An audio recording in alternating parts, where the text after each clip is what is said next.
le 13h, Ophélie Fontana. Bienvenue à vous. À la une de l'actualité, la fermeture des cafés et restaurants pour un mois minimum. Mais certains patrons ne l'entendent pas de cette oreille. Marie Bourguignon nous l'expliquera. Ils introduisent un recours pour faire annuler la mesure. Les lits des hôpitaux liégeois sont quasi tous occupés. La saturation n'est qu'une question de jours. Nous en parlerons avec le docteur Philippe Devos en direct. Des auditoires vides, signe du passage au code orange dans les universités et hautes écoles. Seules les premières années ont encore cours en présentiel. Au procès Charlie Hebdo, audition d'un Belge aujourd'hui. Un Carolo suspecté d'avoir fourni des armes aux terroristes. Précision à Paris avec Laurent Vandenberg. Et puis, un mondial de football en Belgique peut-être. Notre pays a déposé une candidature avec l'Allemagne et les Pays-Bas pour la Coupe du Monde féminine en 2027.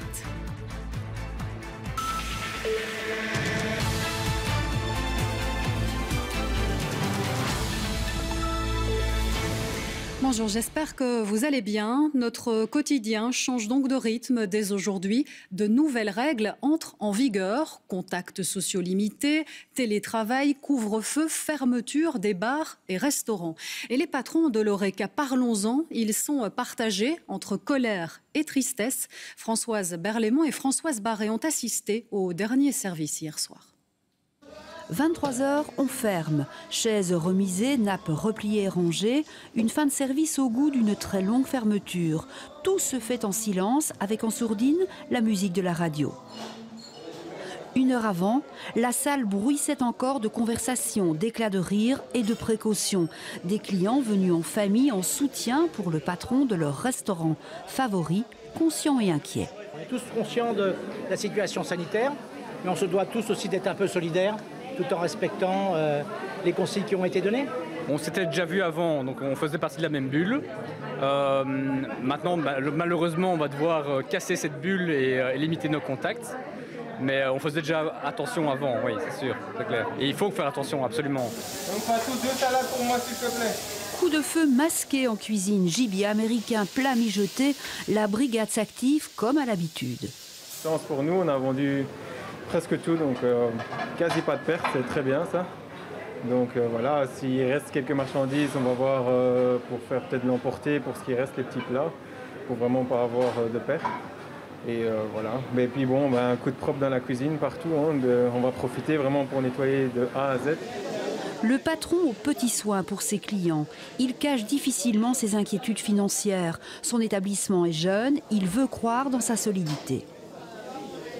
Franchement, j'ai peur qu'on ne va pas plus pouvoir y survivre, quoi, parce que je ne suis pas certain que les banques vont nous suivre et ça va coûter très très très cher. J'ai très fort peur parce que je pense que les conséquences financières de cette pandémie vont être catastrophiques, vont être abyssales. Vraiment. Tout ce personnel s'apprête au chômage économique, tous sont sous contrat. Ils vont percevoir 80% de leur salaire. Il est 23h, cette brasserie ferme pour un mois, comme tous les établissements du pays. Cette fermeture des cafetiers et restaurateurs espère bien la faire annuler. Comment ? Eh bien, ils introduisent un recours devant le Conseil d'État. Parmi eux, le patron d'une taverne de Liège où vous vous trouvez, Marie Bourguignon. Alors, quels sont les arguments avancés ? Oui, mon invité est membre actif du SIMS, un collectif soutenu par la Fédération Horeca de Wallonie et le syndicat des indépendants. Alors aujourd'hui, vous avez l'impression que votre secteur n'a pas été pris en considération ? Mais on pense en tout cas qu'une fois de plus, le secteur de l'Horeca, proprement dit, est stigmatisé par rapport aux mesures qui sont prises. On l'a vu lors de la réouverture et on a bien pris conscience que la santé est bien évidemment le point qu'il faut mettre en avant le plus possible pour préserver chaque citoyen. Depuis le mois de juin, on a mis une multitude de restrictions sanitaires en place envers notre clientèle et envers le citoyen. De juin à fin août, ça a très bien fonctionné puisqu'on a une continuité stable au niveau des contaminations. Et ici, depuis le mois de septembre, il y a une augmentation et on a encore une fois de plus l'impression d'être pris comme le mauvais élève de la classe et d'être puni et d'avoir ces impositions de fermeture.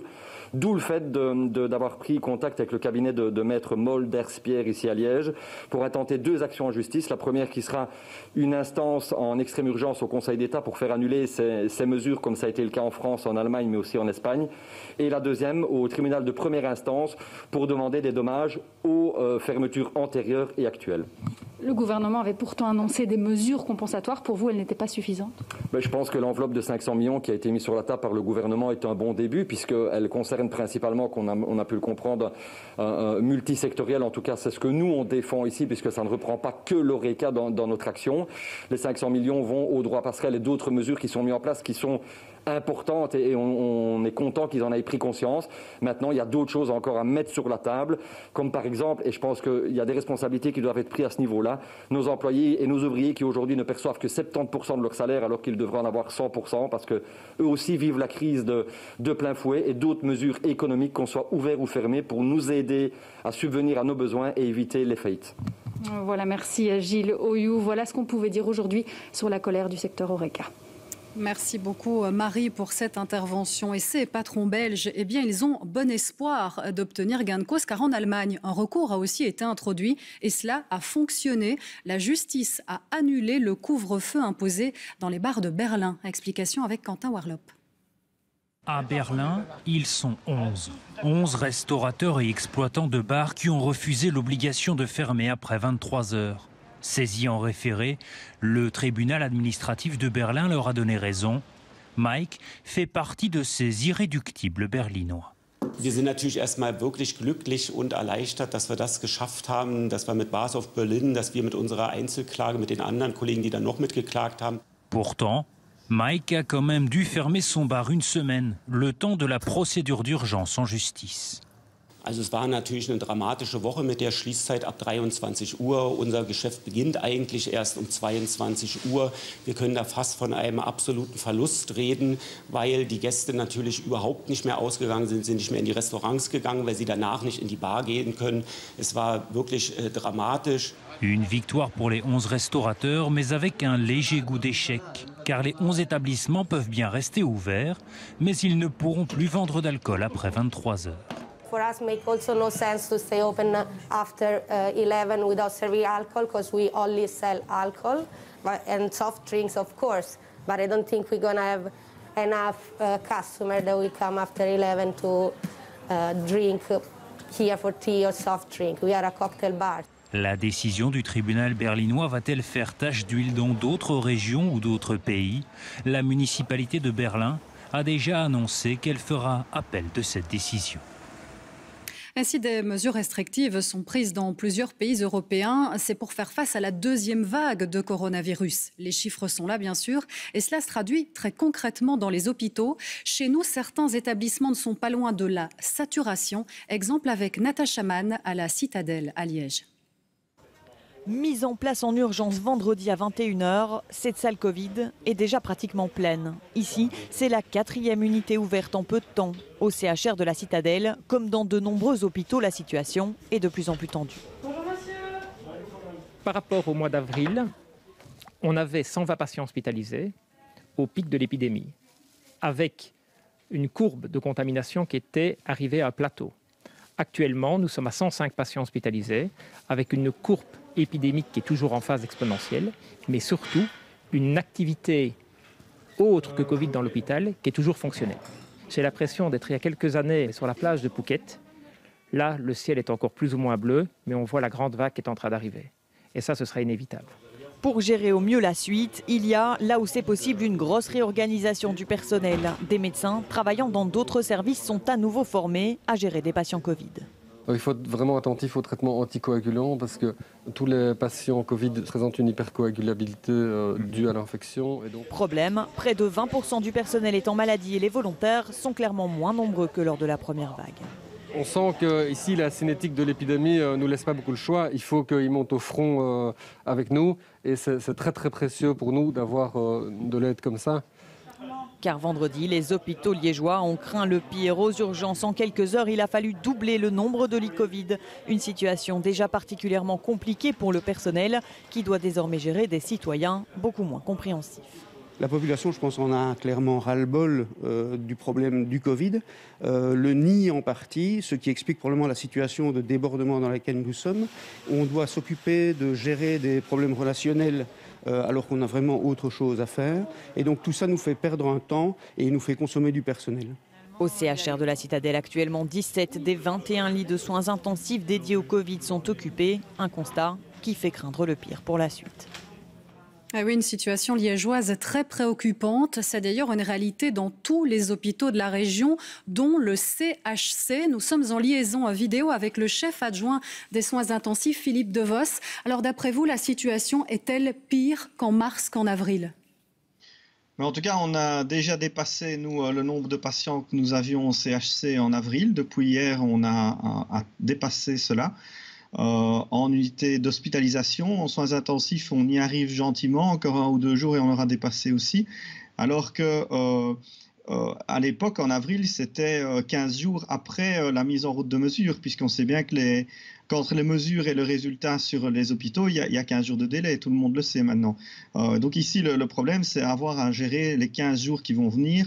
Là, on ne voit pas en province de Liège comment on va faire sans l'aide des autres provinces. Ça veut dire quoi, docteur Devos? Ça veut dire qu'on ne pourra pas soigner tout le monde, y compris des personnes qui ne sont pas atteintes du Covid-19? Mais je veux dire, quand on n'a plus de lit, on n'a plus de lit. Et en plus des lits, il faut avoir des infirmiers et des médecins pour s'en occuper.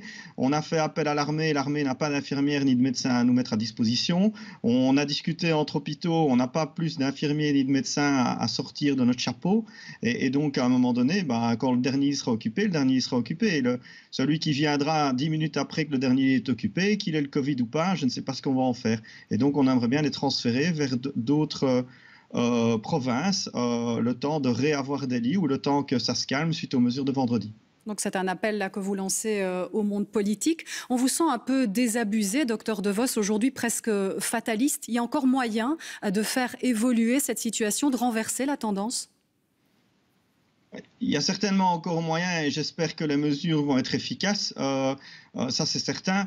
Le meilleur moyen, c'est de continuer à se protéger aujourd'hui et donc, par pitié, que tout le monde porte le masque principalement, mais partout dans le pays, mais surtout en province de Liège. Aujourd'hui, le virus est vraiment partout en province de Liège et le masque est une des manières de se protéger. Donc, soyez vigilants, faites un effort ces jours-ci. Le temps qu'on passe ces fameux 15 jours difficiles, voilà, soyez extrêmement vigilants parce que là, ça ne rigole plus, c'est la réalité. On ne discute pas de est-ce que les gens sont contaminés ou pas. Ici, on a des gens qui ont des pneumonies avec de l'oxygène et qu'il faut soigner. Voilà, merci pour ce message de première importance. Merci, docteur Devos. Je rappelle que vous travaillez sur le terrain, donc au CHC à Liège. Un personnel hospitalier très fatigué, nous le voyons parfois carrément à bout. La réalité est la même à Bruxelles. Une grande partie des employés de l'hôpital Erasme, regardez, ont débrayé tout à l'heure. Ils ont quitté leur poste pour faire part de leur épuisement au monde extérieur. Tom Denis a d'ailleurs rencontré une infirmière. Nous allons l'écouter. On est en souffrance morale et je pense que tout le personnel est en souffrance morale importante parce qu'ils n'arrivent pas à faire le choix nécessaire. Ils veulent aider mais ils sont épuisés. Ils ne se sont pas remis de la première phase. Moralement, c'est extrêmement dur et on n'a pas suffisamment de bras que pour faire face à toutes les difficultés.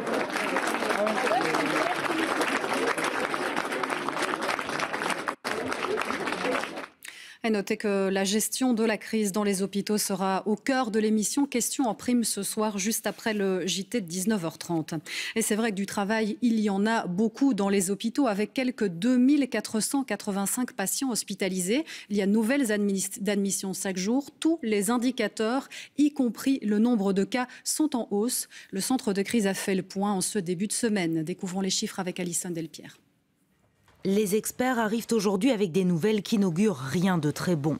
Tous les indicateurs sont à la hausse. Le nombre d'infections double tous les 8 jours pour passer la barre des 12 000, un chiffre jamais atteint jusqu'ici. Le nombre d'hospitalisations, lui, double chaque semaine. Sur toute la semaine, la moyenne se monte à 252 nouvelles admissions par jour, ce qui est un doublement par rapport à la semaine précédente. La situation est particulièrement précaire en Wallonie. Les admissions y augmentent aussi plus rapidement. La courbe est plus verticale que lors de la première vague. Et cet ensemble de données nous montre que la tension qui existe dans les hôpitaux en Wallonie va continuer à être importante dans les jours qui viennent.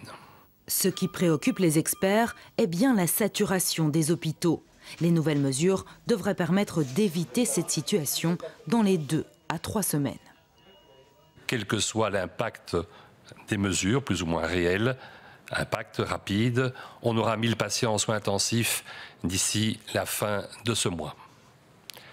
Grâce aux mesures et en espérant effectivement leur impact rapide dans les 10 à 15 jours, on devrait pouvoir éviter la projection mathématique des 2000 patients à la mi-novembre, parce que si on l'atteignait, on serait là au niveau maximal du lit de soins intensifs qui sont prévus pour les patients Covid.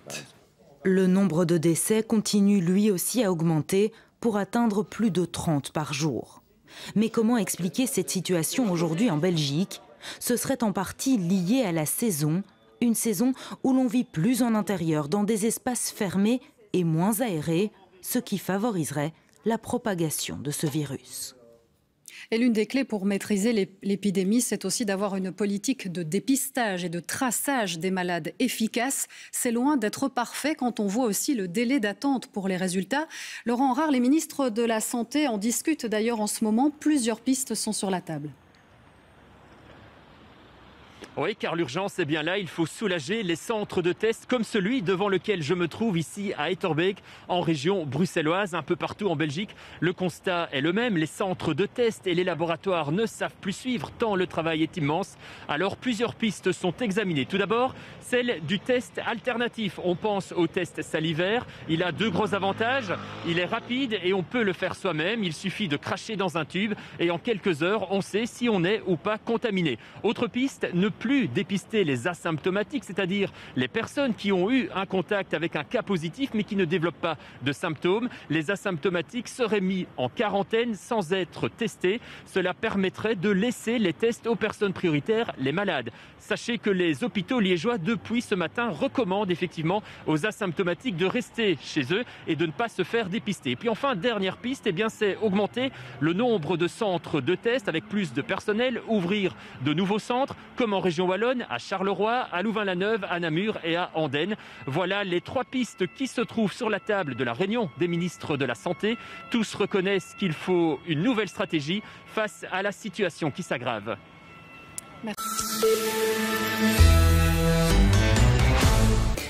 Bonjour à tous. Alors que plus de 40 millions de cas du nouveau coronavirus ont été officiellement recensés dans le monde, un comptage réalisé par l'agence de presse française, et bien chez nous, c'est aujourd'hui qu'entre en vigueur toute une série de nouvelles mesures.